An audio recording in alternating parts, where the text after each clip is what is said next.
A reading from John, chapter 11, verse 45 through 57. Therefore, many of the Jewish people who had come to visit Mary and had seen what Jesus did believed in him.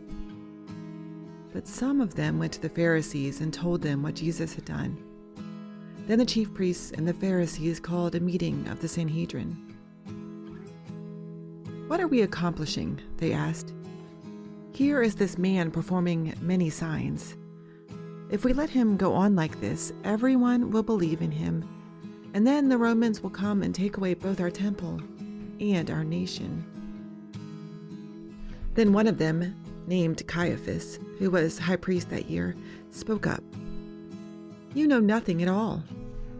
You do not realize that this is better for you that one man die for the people than that the whole nation perish."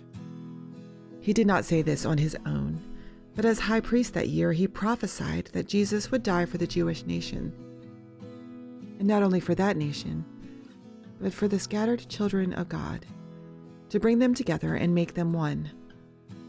So from that day on, they plotted to take his life.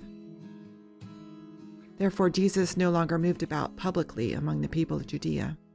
Instead, he withdrew to a region near the wilderness, to a village called Ephraim, where he stayed with his disciples. When it was almost time for the Jewish Passover, many went up from the country to Jerusalem for their ceremonial cleansing before the Passover. They kept looking for Jesus, and as they stood in the temple courts, they asked one another, "What do you think? Isn't he coming to the festival at all?" But the chief priests and the Pharisees had given orders that anyone who found out where Jesus was should report it, so that they might arrest him. Our need for self-protection is very strong. In fact, we have no greater natural drive and motivator than to stay alive, even in very harsh and difficult circumstances. Just think about those post-apocalyptic movies where Keanu Reeves or Brad Pitt or whomever you'd like to picture are wandering across the desert, ashes smeared on their cheeks, searching for food or shelter or water or enemies to destroy. We love those movies. And I think that's because we admire their ability to make it through the wastelands and survive at all costs. Maybe, then, we can slow down our judgment of the Pharisees in this story. We've been taught to hate the Pharisees for trying to destroy the innocent, peace-loving followers of God, and for being the ones to kill Jesus. But in John's story, it's clear the Pharisees' motivation is self-protection, which doesn't make it right. It just makes it more understandable. After all, isn't that what motivates us most of the time? We don't try new things because we are protecting ourselves from the blow to our ego failure provides. We insulate ourselves from different ideas and opinions to avoid the painful work of changing our minds. We stockpile cans of soup for the day when the stores close forever, so we won't go hungry. Our sin causes us to look towards our own self-protection first.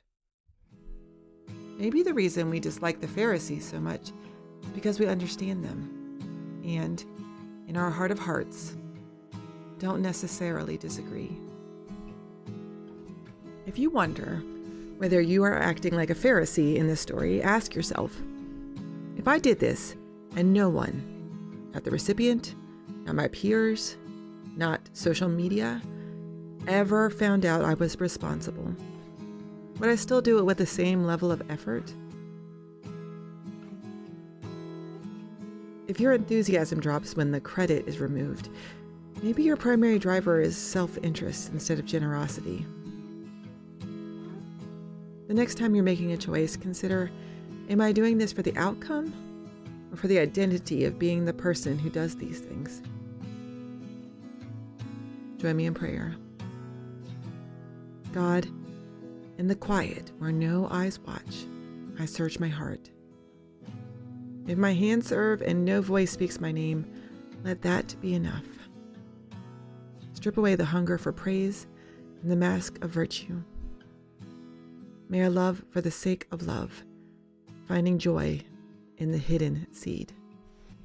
Amen.